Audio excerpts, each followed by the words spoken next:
Hello, how are you? Welcome back. Good afternoon, good evening, good morning if you're somewhere else uh, far away from Cairo. And this is Mukhtar. Welcome back one more time with a series of live sessions. And this time it's about online CELTA. And because it's been quite a long time, we didn't go live, but now we having these lovely two self-tutors, Paul and Amanda, and I would like them to introduce themselves briefly. So can you please briefly outline your training experience and the experience with online CELTA? Paul and Amanda, floor is yours. Okay, thanks, Mukhtar. Yeah, sure. My name is Paul Mason, and I've been involved in English language training since the early 1980s, really. Um,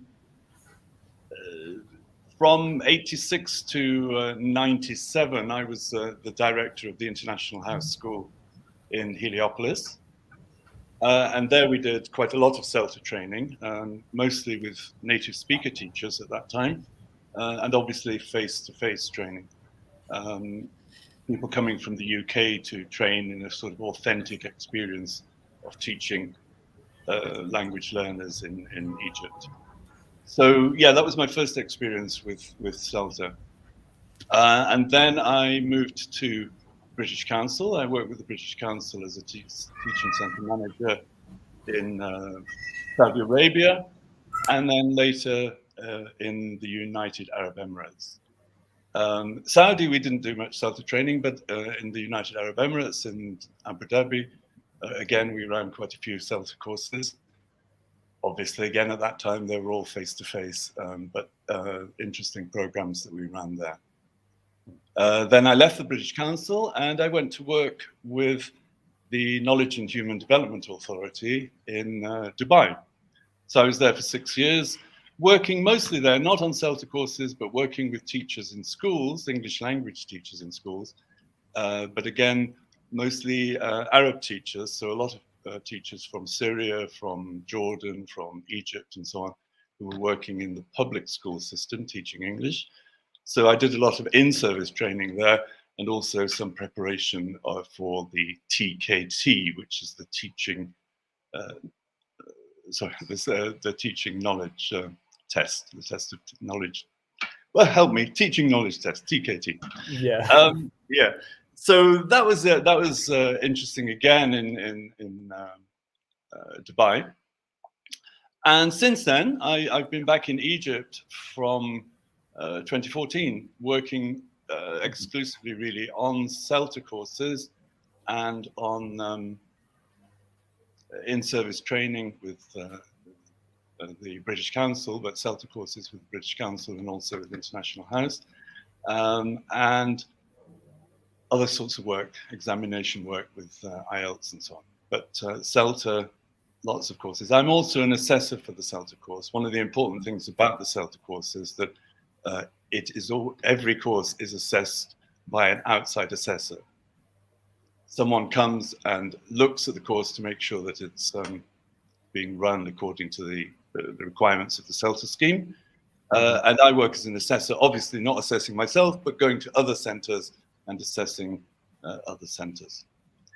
As far as online CELTA goes, Amanda and I have been working together on online CELTA courses since the beginning, really, of the pandemic. So from about June, I guess, of 2020, we started doing online CELTA courses.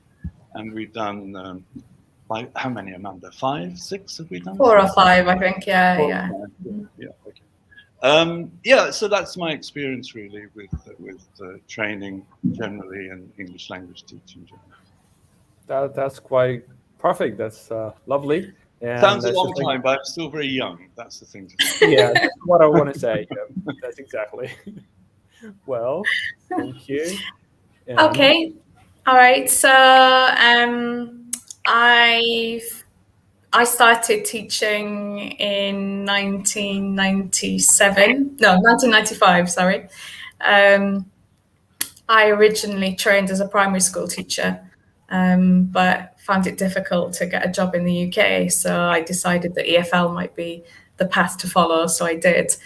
And actually, after not teaching for very long, I kind of quite quickly got into training because it was something I was really interested in.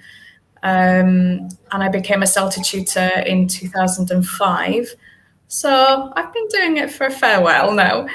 And of course, I've seen many different CELTA trainees in my experience, and worked, of course, with a range of tutors too. And my main experience with the CELTA was in Turkey, in Istanbul, at one of the big centres there. And we did many courses, and of course that's still happening there. So yeah, I saw lots and lots of candidates. So yeah, even though I've only been doing the CELTA for like 15 years now, within that 15 years, I dread to think how many courses I've done. And like Paul, I'm also an assessor. And I think, that's something that works well, for us in our team, because because we're both assessors, we know kind of all we should know all the guidelines for how to carry out a CELTA course, because we have to check other CELTAs. So I came to Egypt in 2016, and like Paul, I was working for the British Council for a while, and then we started working on the online CELTA, as Paul said, during the pandemic. So again, like Paul, I've had quite a lot of training experience. I've worked on CELTA, I've worked on TKT, I've worked on TILEC, I've worked on different IH courses.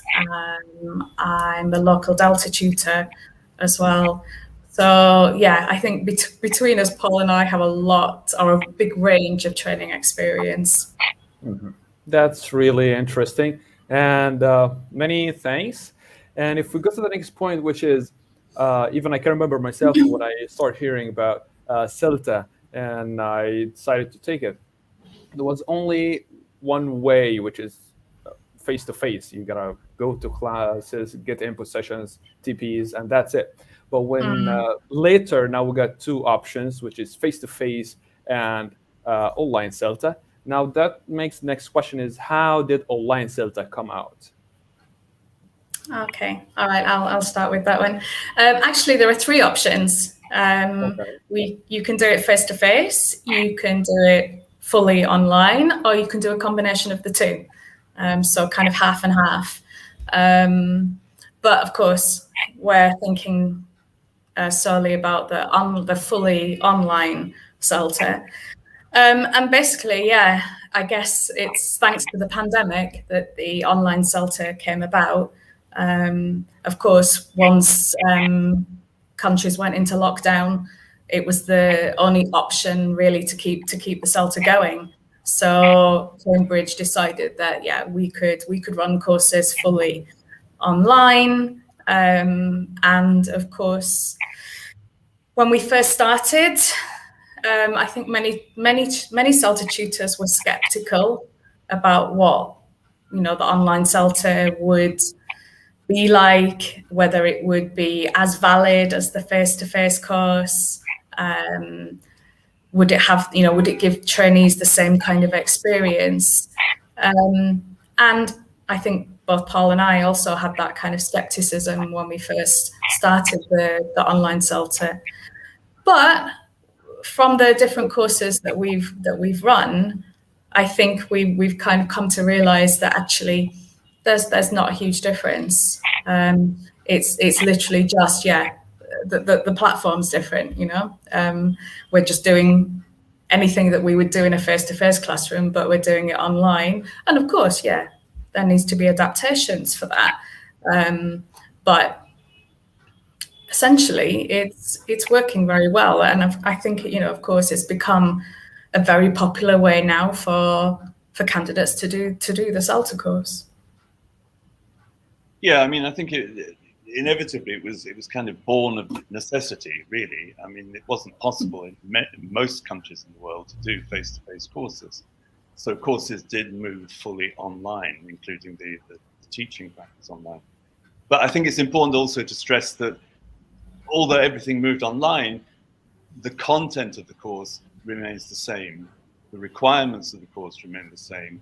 And it is entirely the same as a face-to-face course. The only difference is the input itself is delivered online, and the teachers are teaching online.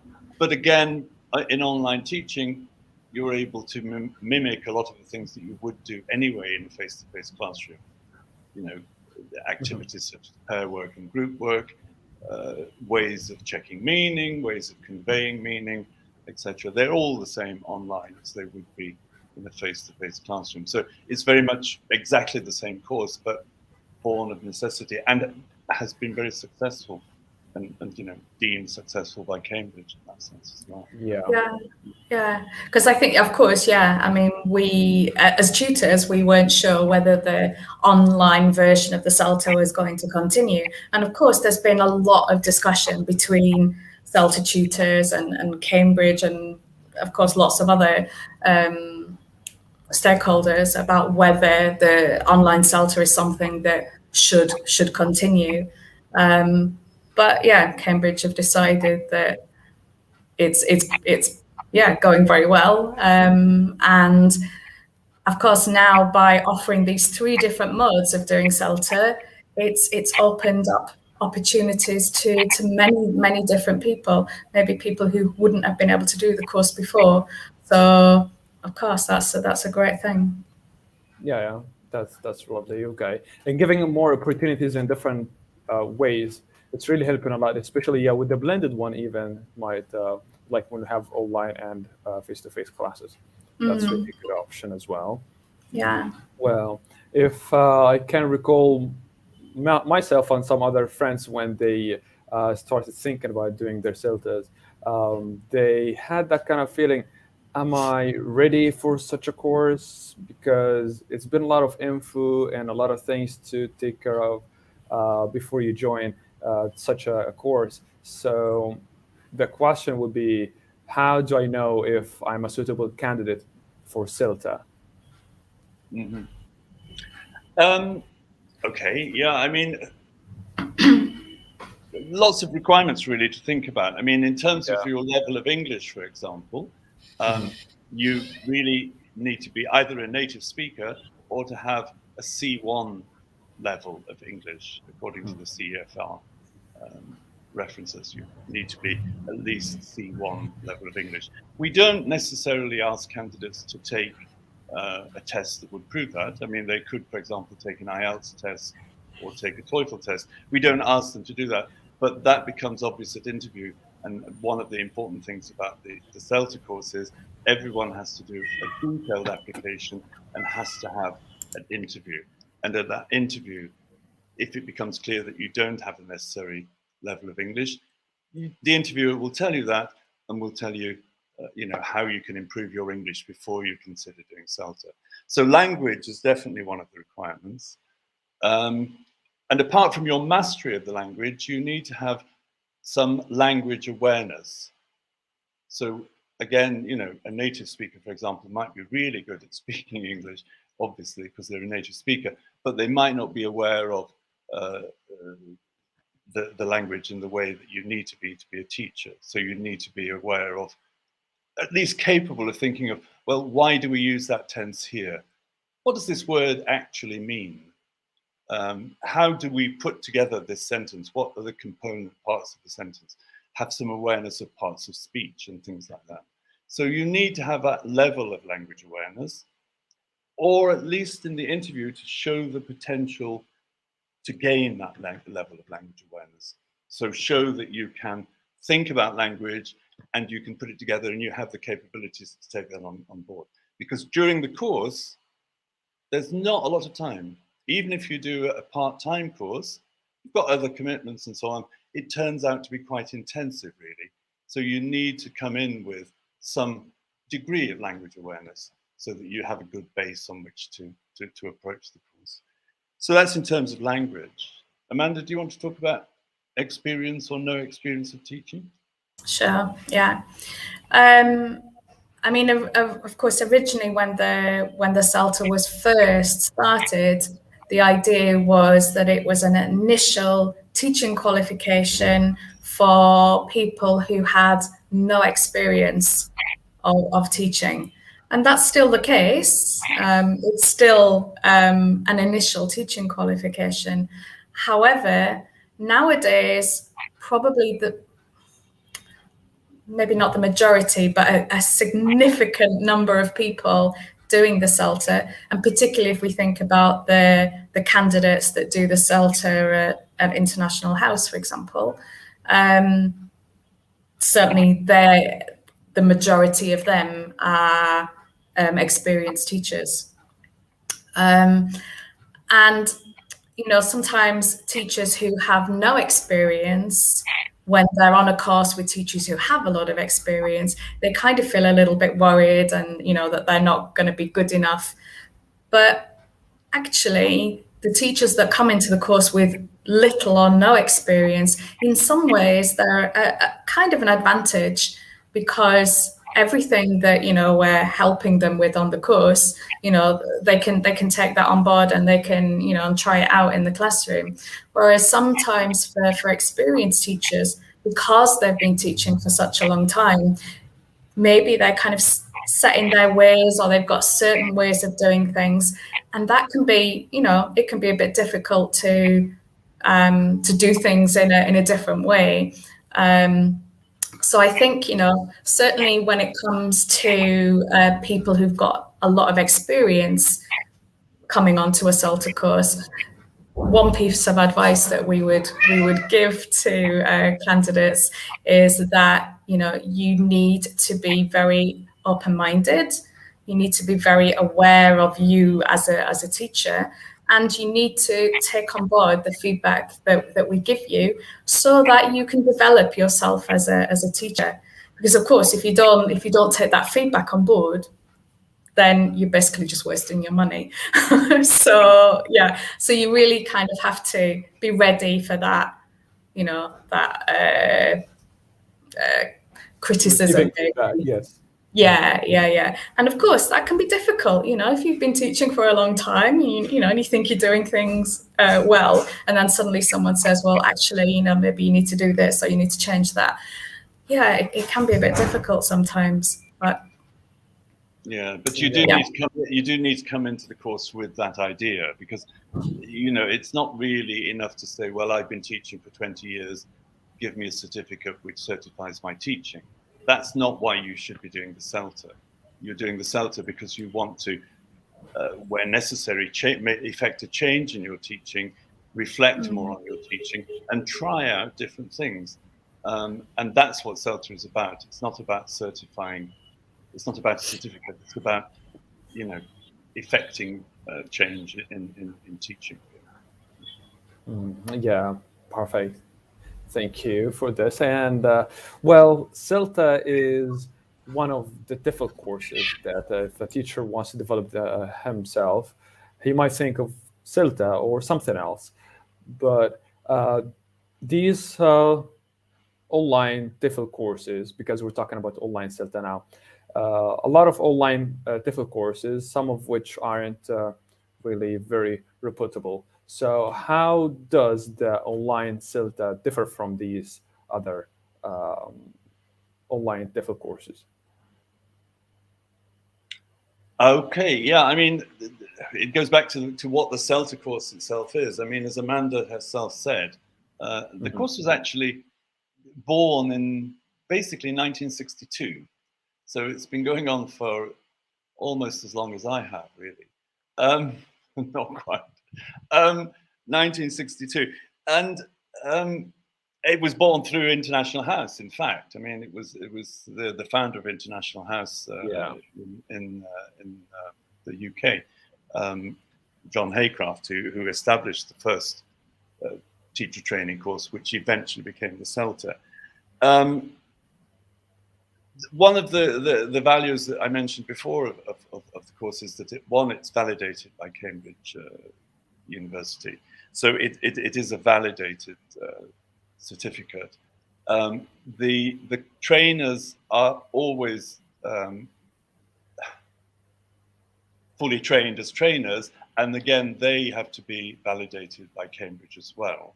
So you can be assured that any trainer you have on a CELTA course has been through a validated training up process themselves to become a trainer, and they've been assessed by an assessor, and then they've been validated by Cambridge. So they are experienced and certainly well-trained trainers before they even start working on the CELTA course. So the CELTA course, from that point of view, in general, is a very valid course with lots of checks and balances and ways of checking how it's run. In terms of the online, sorry, can I just add a point to that as well, Paul? Another thing also is that every single year, CELTA tutors have to be standardized. Yeah. So we do a standardization kind of process, so that we're all following the same standards. That happens every year. Every single year, and all tutors and all assessors have to complete that in order to be allowed to continue to work for Cambridge. So it is not because. Sorry, Mukhtar. So I was just trying to, not because you trained or once or twice, you're just like, no, you have to continue with the standards. And in that, I mean, the test in that validation again looks at how you evaluate trainees, how you evaluate trainees' written work, how you deal with giving feedback to trainees. All those things are covered in the recertification that you have to do every single year. I mean, so in terms of face-to-face and online, as we said before, it's exactly the same things that are contained within the course. So you have the same number of input hours that you would have on the face-to-face course. You have the same number of written assignments rather, on which you're assessed as you would have on the course. You have the same number of face-to-face teaching hours, the same number of observation of experienced teachers. Everything is exactly the same on the online course as it is in face-to-face. And as with the face-to-face course, it's all validated by Cambridge through a very rigorous process, really. Anything else to add to that, Amanda? Amanda? No, I think you've covered the main things. Yeah, maybe one more thing related to the same point, which is I think there is not quality check, but it's kind of assessor who comes to during the course. That can you tell us more about this? Sure. Yeah. So as we mentioned at the beginning of this session, both Paul and I are CELTA assessors. So the job, let's say, of a CELTA assessor is to check that all CELTA courses are being run according to the standards that Cambridge have laid out for us. So of course we have lots of documents and stuff that that tell us all the things that we have to follow. And every single course, whether it's face-to-face, whether it's online, whether it's blended, whether it's here in Egypt, whether it's in Portugal, it doesn't matter where it is. Every single course is assessed by an assessor. So the assessor attends usually one day of the course, and they look at candidates' portfolios. So they check, like, is all the paperwork as it should be? Have the grades for the lessons been given appropriately? Have the assignments been marked appropriately according to the standards? They also watch some teaching practice. So they assess the tutors assessing teaching practice. And again, there's a discussion between the assessor and the tutors to talk about, you know, the standardization of that. And then the tutors talk with the assessor then about, of course, the course and the grading of the candidates. So, you know, you can guarantee that the course that you take is being, rigorously, I can't say that word, rigorously checked by someone from Cambridge, or representative of Cambridge, should I say? Yeah. Mm-hmm. Perfect. Yeah. Well, I got a question from Thomas. He's asking if the CV is essential to be awarded a place. I mean, I think he means to award a place to do the course, the CELTA course. Is the CV required for the application process? It depends what you mean by CV. There's an application form which asks you to fill in your work experience, basically. So either teaching experience or other work experience, your qualifications, etc., and so on. So that's all part of the application form. Yeah. Mm-hmm. Yeah. Yeah. Okay. But it's not a separate CV. We don't require a separate CV. No. There's an online application form. You complete the details in that application. Yeah, perfect. Okay, thank you, Thomas. And well, so we got different ways of receiving or doing the course, which is online, face-to-face, and blended. Now, how about what about the differences between the online, face-to-face, blended certificate itself? If there's any difference between them, all of them? No, the certificate, regardless of which method you've done the course through, is exactly the same. So it's not, whichever of the 3 types of course you've taken, the certificate is exactly the same. So it doesn't mention online, doesn't mention whether you've done it face-to-face. No. Yeah, I believe this is because if it's mentioned, that now makes it, there's a difference between this and that, but there is actually no difference. So maybe that's why they're not mentioning it. Well, exactly. I mean, I think that's the whole point of why Cambridge don't want to mention the method through which you took the course, because then it's kind of, almost putting themselves into competition with each other, you know. I mean, the whole point is, regardless of how you do the course is the same. You know, the content is the same, the assignments are the same, the input is the same. The only thing that's different is the delivery method. Yeah. Perfect. Well, and if we talk about the benefits, what are the benefits of doing the course online or face-to-face? Which one has more benefits or suitable for me as a candidate? Well, yeah, I mean, there are many benefits for doing the CELTA online. Possibly one of the biggest benefits is the convenience of the course. So, you know, you can do it in the comfort of your own living room or wherever. You don't need to travel to a centre to do the course, so you're saving kind of time and money for that. Also, of course, if you're thinking about doing the CELTA in a different country, then again, online, it doesn't make any difference. So you're not having to pay for a flight, you're not having to pay for any accommodation. So kind of from a financial point of view, possibly the online CELTA is a good option for a lot of people, because it actually saves you a lot on costs. Yeah. Other advantages? Oh, do you want me to keep going? No, I was going to say, should I say, tell the other? Okay, go on. I mean, some of the other advantages, obviously, with materials, for example, all the materials for the course and all the sort of supplementary materials, all the background reading materials you need to consult, all those are stored online. So you have access to those basically, 24 hours a day, 7 days a week. And also we give access to them after the course. So once the course is finished, candidates can still get access to materials. So that's definitely one big advantage. The other thing is, I mean, the course prepares you to teach face-to-face, and also obviously prepares you to teach online.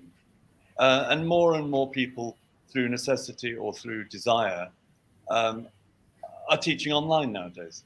So it's good to have the experience of teaching face-to-face, teaching online, as well as looking at how you can apply the same techniques face-to-face. So in a way, you know, it makes you more marketable. You can say, "Yep, I've done online teaching. I know how to do that." And you know, you become familiar, obviously, with the online platforms that you might use for online teaching. Anything else we could mention, Amanda, do you think? Well, possibly another thing is that because the course is online, you have access to your tutors as well, kind of almost whenever you want. I mean, we tend to make WhatsApp groups for the teachers. So of course, you know, they can send messages whenever they want. They might not always get an answer if it's like at 3 o'clock in the morning, which is possibly when they're planning their lessons. I've been known to answer at midnight, but not 3. Yeah, me too. But yeah, I think, of course, the you know, those channels are kind of open, and because, you know, everything is happening online, then it kind of makes that easier, I suppose. Yeah. Well, I did my CELTA online, and that was perfect. It was just like, Sorry, Mukhtar? yeah, I did it online. What did you? I thought you did yours face to face. No, mine was the second one IH ran online. Okay. Back in July 2020. And yeah, one more advantage I want to say, like practically, because I was like candidate, I usually had food whether on both sides or behind the screen because I was home. Right, exactly. More advantage. Yeah, good point. And of course, yeah, you know, like when you've had an input session or whatever, you can quickly go and, you know, make yourself a cup of coffee, you have a cigarette, Yeah. and, you know, and you're not worried about, you know, going to a specific place to do that. You know, you're in the comfort of your own home. So yeah, I think, you know, in many ways, the online course, as we said earlier, it's become much more accessible. So, you know, maybe people who would have never thought about doing the CELTA before because they didn't want to pay out for, you know, traveling to a place to do the course or whatever. Now, actually, it's you know, completely doable, you know. So good opportunity, very good opportunity. Sorry about my cat meowing. He's agreeing. Well, maybe in a later life we introduce the cat. Yeah. Oh no doubt he'll come and say hello. Yeah. Well. I think we've covered what we meant to cover for today's live session, and well, think we got a question before we end the live from Thomas again. Question: what tells the interviewer that a potential trainee deserves a place? Good question. Very good question. Okay, let me try and start to answer that. I mean, obviously, yeah, there are all sorts of different things that we consider when we're interviewing a candidate. Probably one of the most important things, as Paul was mentioning earlier, is your level of English. So not only your spoken English, but also your written English. So we check your written English through the application form. We check it through an essay that's also part of the application form. We have at IH Cairo, we have a task that we send you before the interview starts, or like an hour before the interview starts. So we get another sample of your writing. So through that, that's one way we check whether a candidate is suitable or not for a place.